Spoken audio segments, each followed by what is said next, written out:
Pang-ilang beses siya nang napanood? It was my third time.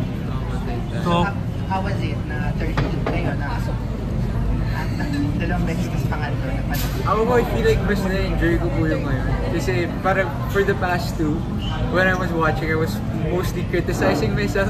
Parang I was like looking for things that I have to improve on and stuff. Tapos tinry ko po dito na to watch the actual film. So parang mas nag-enjoy po ako.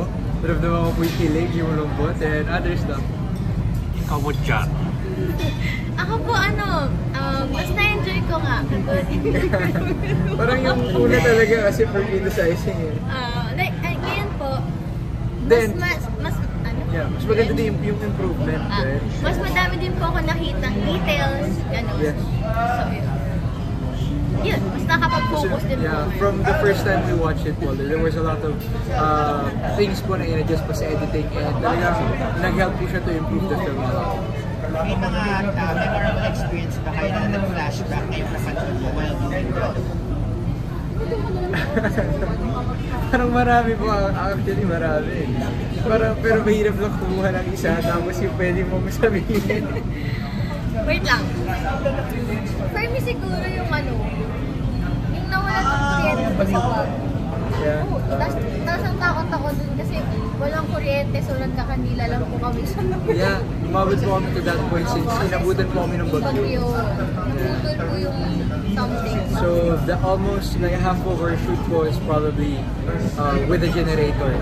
For sa mga scenes po na indoors lahat po yun. Sa Baguio. So actually pati sa umabot tayo ng mga generator din niya. So yun din po, ako po yung off-cam moments na talaga while seeing everyone's efforts po. Ang talagang naalala ko, parang ito po yung fruit of our labor. Can you share us yung paano na po sa yung friends mo yung dalawa? Bata pa lang ba kayo? Hindi naman not so bata. Not so bata. Ako ako nun? 13 years old. 13 din ako nun. Grabe ka naman sa akin. Pero ginagawa mo naman ako matanda. Yeah, we were both 13. So, Sa workshop po kami nagkakilala. sa ABS naman. Workshop ng ABS. Was my first ever workshop sa ABS din. Nakakalasi ko pa po siya. Kamusta meron pa ba kayo parang nadi-discover sa isa't isa? Matagal na rin, medyo matagal na rin. Discover niya po sa akin maganda po ako matulog. Joke lang po. Bakit nagkatabi na ba kayo matulog? Hindi po. Kasi sensitive mo kayo mutya. Hindi po. Sabi ko na, kanina po kasi wala po akong tulog. So kanina kahit lang po. Tulog na lang. Ko na tulog. Kanina po kasi. Well, maaga naman po talaga. Hindi naman po natin madedena. I'm sure lahat po talaga tayo is pagod since napakaga po nito. Pero despite that, tuwa po ako since, well, nakita ko po na people were enjoying watching the shows and stuff. Pero of course, kami po, we've watched it and hindi na po talaga kinaya yung antok. Pero pinanood ko pa naman. Yeah. 10 minutes lang ako naka-sleep. Pero yeah, I guess we still do discover things about each other from time to time. Pero I feel like most of the things alam na natin. Ano po natin discover? So sa Gusto mo sabihin ko dito? So sa loob lang ng cinema mo siya nakita na? Hindi po. Sa fan. Asa ba?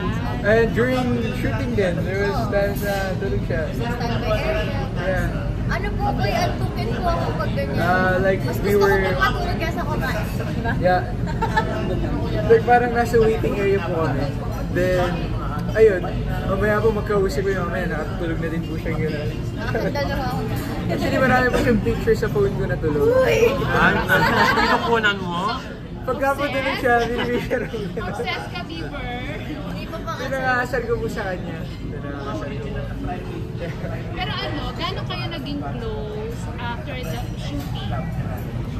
Ay, para kung kasi, before shoot pa po, close na tayo, yeah. Pero Para, after the shooting, syempre mas nagkaroon kayo ng bonding na kayo, di ba? during the shoot, kaso I feel like after the shoot, medyo nagka-busy schedules po kami.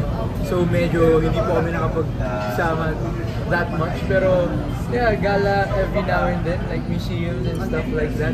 Tinry po namin after nung shooting. So tuloy pa rin naman yung communication niyo? Opo, yes. From time to time, yeah, from time to time. May nag-level up. Paano mo level up? Ano po yung level up na yan? Na-pour, gano'n, na-develop, Ano gano'n. level up? Ano ba yun? Nasabi mo na rin ba sa kanya yung nasabi mo sa harap ng altar? Grabe, parang hindi naman po. Parang hindi naman po yung ganun-ganun. Hindi naman ganun Masaya ka sa misteryo na to. Ganun pala kalalim mo sa Tagalog sa Elias. Yeah, well, we're friends. We started off as friends, and I mean, until now, friends po. So, Pero sa tingin nyo, may pupunta ka? May pupuntahan po ako after. yes po, pareho po kami may lakad. May pupuntahan yung friendship. Well, who knows? Even we don't know that. We don't know for sure, pero only future will tell. Only time will tell. Malalaman po. Malalaman po namin. Last time kasi na na-interview namin si Mutia, sabi niya hindi pa siya ready na magka-boyfriend. Yeah. Totoo naman. Totoo naman po. And even I know for a fact na hindi din po ready to have a girlfriend with everything that's been happening. I'm sure na both of us want to focus on our careers. So hindi totoo yung chismis sa inyo ni Maxine? Ano ba chismis sa amin ni Max? Kayo raw. Hindi po, friends din po kami ni Max. Friends din po kami. Nagsero si Mucha tuloy. Like, after the shoot, of course, me and Maxine got closer then, like me and Mutia. And I feel like, siguro dun po yung misunderstanding na baka may something kami since, well, we've gotten closer, na hindi naman po kami ganun before. Well, kami pong dalawa ni Mutia, since before, we've been close and very public to the media na friends kami. So, I feel like dun po na ganun yung misunderstanding na. So si Mutia pwedeng ligawan ng iba, si Liver pwede rin maling sa iba. Ganun ba yun? Well, parang wala naman po kami karapatan to tell each other kung, you know, yeah. Prohibited. Yeah. So hindi ka magsiselos, Mutia, kapag may ibang naling kay Liver. Ba't naman po? Kasi po personally din po ako, hindi po ako talaga sila. Totoo ba? Hindi, joke lang po. Oy, alam mo hindi ako. Hansit pa to. Joke lang po, joke. Hindi talaga ako selosa. Sobrang understanding. Uy, alam mo. Opo.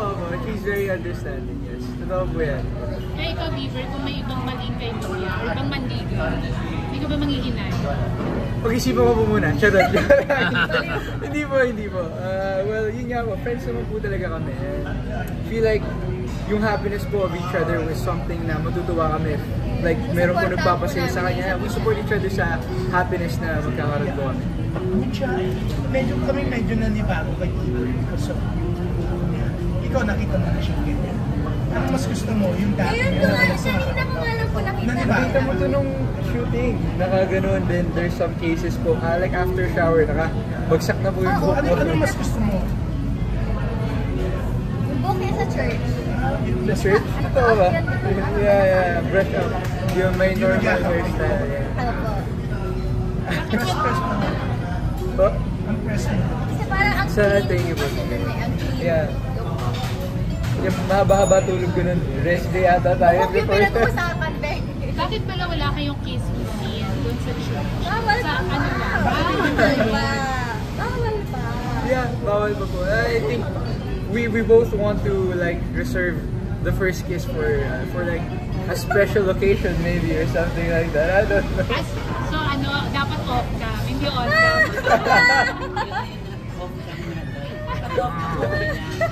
Di ba okay na naman kasi on cam kasi umaagit. Oo. Roll lang naman yun eh. Hindi, pero yun No, po we're siguro both kasi, pretty young. personally, first movie ko rin po ito. So, ayoko naman po magbigla yung mga tao.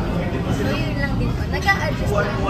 And for me po, very important po sa akin yung permission from her parents, of course. And ako po, I know for a fact na si Tita hindi rin po ready to see that scene if ever po na ginawa namin. So, of course, out of respect for Mutia and Tita, I have huge respect po for Tita and Tito.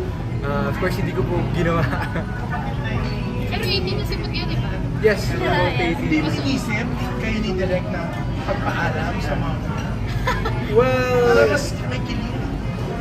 parang pinagpaalam naman namin kay tita eh. Para si Derek pinagpaalam po ata kay tita. Pero hindi po Bakit ata hindi ko sinagot. alam yun? Hindi po ata sinagot ni tita. Then actually, nung ginagawa po namin yun, hinila po ako ni Derek sa gilid. Sabi Beaver, sabi, ituloy mo na. Huwag mo nang sabihin na gagawin mo. Sabi po sa akin ni Derek. Pero hindi Pero ko di pa rin mo po sinunod ginawa. si Derek. Yes, yes. Ito sinunod. Of course nga po, as I've said, yung respeto ko po kay tita and kay tito. And it didn't let me do it. Parang ganun po. So plus points yun, Mutya. Gentleman si Beaver. Then ako natuwa po ako sinabi niya. Siyempre, respect. Oh. Saka kilala po kasi niya ako. Yeah, very important po yung respect to, I think, any relationship. Pero tumadalo ba si Beaver sa bahay? Kasi friends naman kayo, di ba? Ano po, nung may nakalimutan po siya. Yun lang. Opo, yun po. Opo, yeah. Pag may nakalimutan po. Gano'ng kadalas may nakalimutan? Minsan lang. Minsan lang po. Minsan lang, yeah. Oo, ito naman kasi yung tono mo kasi parang And of course po, like pagka kumpleto kami group of friends, nandun, yeah, di ba? Nung birthday ni tita, nag-gather po kami sa house nila na spend some time together with our friends and stuff. Eh, ikaw nakapunta ka na sa kanila. Yeah. Nag-celebrate kayo before the New Year. Nag-celebrate ko sila New Year sa amin sa Nueva Ecija. Yeah, and kaso kasi nung birthday mo, I had schedules po. So, ang nangyari po I was in Manila. Ang alam niyo po, hindi na ako uwi eh. Ang alam niyo po, hindi po birthday niya. So, ang ginawa ko po was, I had like something to do nung gabi. So, ang ginawa ko, umuwi po ako nung umaga to surprise her sa birthday niya. Then, bumalik din po ako to Manila to work. Kasi po gusto ko mag-celebrate doon sa may Tinggalan. Tinggalan, yes. Dapat po mag-hike ako noon. Kaso hindi natuloy kasi yung ulan doon. Hindi ko po malalabas tayo. I was looking forward to that din. To spend time with her sa Tinggalan. Kasi nga po, work, I was committed to it. So, I had to go there still. So, puro mga friendly, ano lang yun, napupuntahan yung gatherings. Never pa kayong nag-date na kayong dalawa? Wala po. Wala po. Gusto mo yung tawa ko parang... Hindi, wala po. Bawal pa rin. Parang hindi naman na siguro bawal. Pero, it's hard. Parang, Sa totoo lang po, hindi ko po masasagot yan kasi hindi ko pa natatry kay mami. Wala pa naman nagtatry magpaalam. ako po, sa parents ko, hindi naman na po ako bawal to court someone. Pero of course, it's my decision po na I haven't gone to the extent of courting someone. Tsaka po nagkikita po kami.